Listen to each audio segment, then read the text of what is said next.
वंदे मातरम। भारत माता की जय। इंकलाब जिंदाबाद। आप लगातार देख रहे होंगे हमारी प्रयास चल रहा है, हमें न्याय मिल जाए, न्याय मिल जाए। पर हमारे देश में जो हमारे नेता है वो न्याय देने के लिए असहमत है। हम देश की नौकरी करते, देश में नौकरी करते, और हमारे ही देश के जवान देश में नौकरी नहीं कर सकते। क्यों नहीं कर सकते? यही मैं सरकार को पूछ रहा हूं बार बार सवाल। हमारे देश में 15 लाख से ऊपर जवान है जिनके पेट पे लात मारी है। आप यहाँ पे देख रहे होगे विजय सर, जो आपने पहले वीडियो में भी देखा होगा। अभी इन्होंने एएफटी में इनको मैंने बताया था केस करो केस करो, तो इनको एक लीगल एडवाइजर में दिल्ली में पिटीशन दाखिल करके आ गए। और अभी फिर भी लोकतंत्र के हिसाब से सरकार से, राज्य सरकार से सवाल पूछने के लिए फिर से आ पड़े मेरे सामने इधर मुंबई में। आज मुझे राज्य सरकार ने एक लेटर दिया है, जो लेटर मैं लगा देना चाहता हूं ये जीत की निशानी है। क्योंकि हमारे देश में मेरे पास वो प्रूफ है कि जो भी जवान को सेना से बर्खास्त कर दिया जाता है, वो देश में कई कंपनी में भी जाता है तो उसको एक वेरिफिकेशन जाता है सेना की तरफ से कि इसको हमने सेना से बर्खास्त कर दिया है, तो वो देश में नौकरी क्यों नहीं कर सकता? उसको वहां से कंपनी से भी लात मार दिया जाता है, वो देश में कहीं नौकरी नहीं कर सकता। पर हमारे आर्टिकल, संविधान बाबा साहेब आम्बेडकर ने लिखा है, वो संविधान कहता है कि आपको आर्टिकल 16 के हिसाब से आप कहीं भी देश में काम कर सकते हो। और आर्टिकल 21 ये कहता है कि राज्य सरकार ने आपके परिवार, आपको संभालना, ये राज्य सरकार का काम होता है। तो राज्य सरकार हमें ग्रुप सी और ग्रुप डी में नौकरी क्यों नहीं दे सकती? यही मैं सरकार को सवाल पूछ रहा हूं। तो अभी मुझे पॉजिटिव थिंकिंग मिल रही है, पर अभी तक वो सवाल, वो आंकड़ा नहीं बताया जा रहा है जो आंकड़ा हम पूछ रहे हैं बार बार। ये आंकड़ा छुपाने की कोशिश किया जा रहा है, इसलिए न्याय की यात्रा निकली है। आप लगातार देखोगे मेरे साथ 2-3 लेडीज है जिन्होंने हमें खाना खिलाया, पानी पिलाया, और हमारे लिए 2 दिन से मेरे साथ आजाद मैदान पे बैठी है। मेरी माँ की समान वो माता जी, और मेरी सिस्टर के समान वो मेरी सिस्टर जी। मेरे देश के जवानों के साथ, मेरे देश का हर एक नागरिक, उनकी वजह से हमें लगता है कि हमारे देश के साथ पूरे जनता हमारे साथ खड़ी है, क्योंकि नेता कोई बोलना नहीं चाह रहा है। इसलिए आप विजय सर को पूछता हूं मैं, सर विजय सर, आप आज देखा, कैसे लगा आपको? 5 बजे पहुंचे आप मेरे पास आज।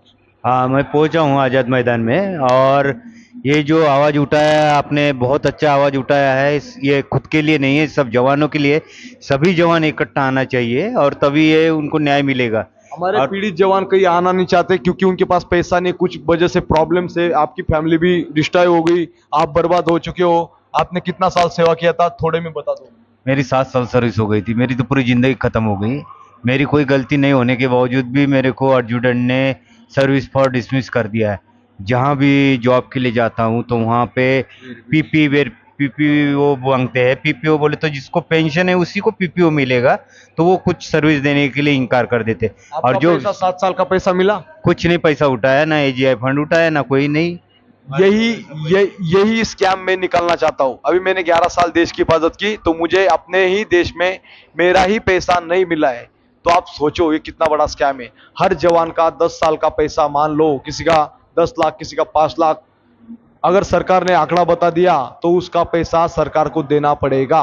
इसीलिए 10 लाख भी एक एक जवान का पकड़ोगे, 1 लाख भी जवान हो गए सिर्फ राज्य में, तो आप सोचो 1 करोड़ का, 1 लाख करोड़ का स्कैम हो रहा है। तो आप सोचो हमारे देश का जवानों का पैसा भी खाया जा रहा है। और उसके बाद जब वो जवान देश में नौकरी नहीं कर सकता तो वो क्या आतंकवादी हो जाता है क्या?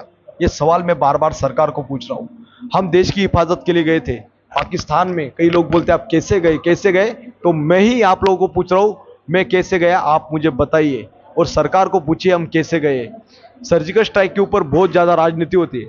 हमारे पीएम साहब, जब सर्जिकल स्ट्राइक हुई तब बहुत 29 सितंबर को बोलते सर्जिकल स्ट्राइक हुई, 29 सितंबर को ही पाकिस्तान कहता है कि हमने सर्जिकल स्ट्राइक में एक जवान को पकड़ा है। आप सोचो, सर्जिकल स्ट्राइक को पकड़ा है और पाकिस्तानी कहता है इसने 2 लोग मारे। जब पाकिस्तानी ये कह रहा है और हमारे डॉक्यूमेंट में मुझे पीओडब्ल्यू किया, प्रिजनर वार, युद्धबंदी सैनिक, और यहाँ पे मुझे फिर भी पनिशमेंट मिला और मेरा शोषण 7 साल से लगातार हुआ। उसके बाद मैं आज लोकतंत्र के हिसाब से इनसे जस्टिस मांग रहा हूँ। और जस्टिस मेरी मुंबई के, मुझे हर एक रास्ते पे, सड़कों पे मुझे जानने लग गए लोग। और ये वीडियो हिंदुस्तान के हर कोने कोने में पहुंचा देना।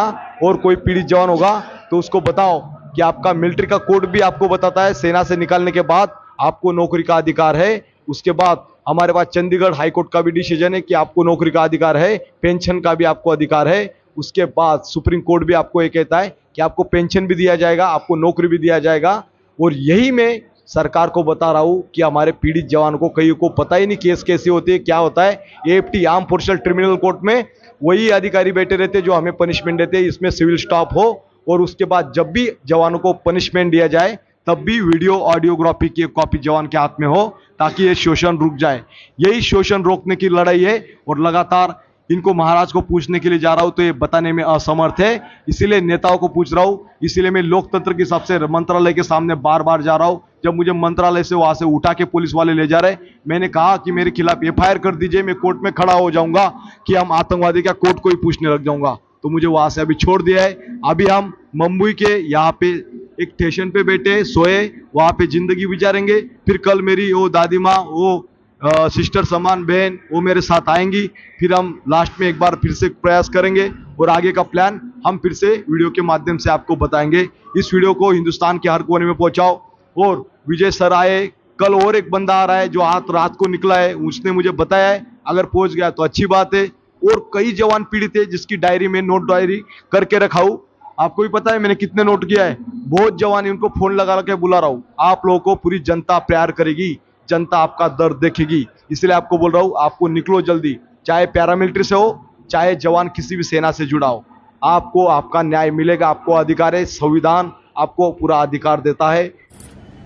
जय हिंद, वंदे मातरम, इंकलाब जिंदाबाद। हम गुलाम मैदान से निकल रहे हैं, पर आजादी के लिए वहाँ एक मेरा बंदा खड़ा है, आर्मी वाला बंदा, वो देखिए वहाँ बैठा है इंतजार में कि जस्टिस मिल जाएगा। मतलब एक पीड़ित जवान जाता है और एक पीड़ित वहाँ आ जाता है।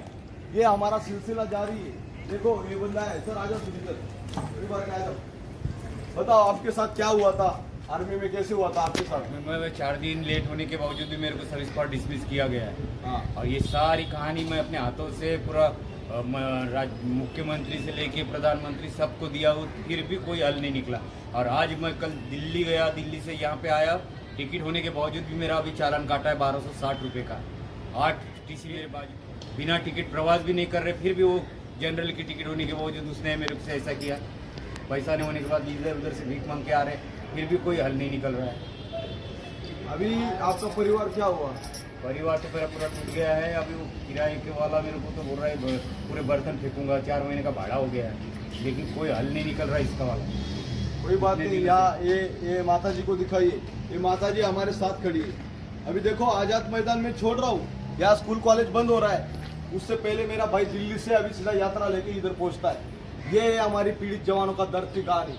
अगर हिंदुस्तान में कोई नेता होगा कर्णधार, तो आ जाओ हमारे साथ और बता दो जवान देश में नौकरी क्यों नहीं कर सकता। यही न्याय की यात्रा निकली है। न्याय दे दो, न्याय दे दो। आर्टिकल 21 क्या बताता है, आर्टिकल 16 क्या बताता है? क्या देश का जवान देश में नौकरी नहीं कर सकता? यही न्याय यात्रा निकली है। इस वीडियो को हिंदुस्तान के कोने कोने में पहुंचाना। जय हिंद, वंदे मातरम, भारत माता की जय। वंदे मातरम।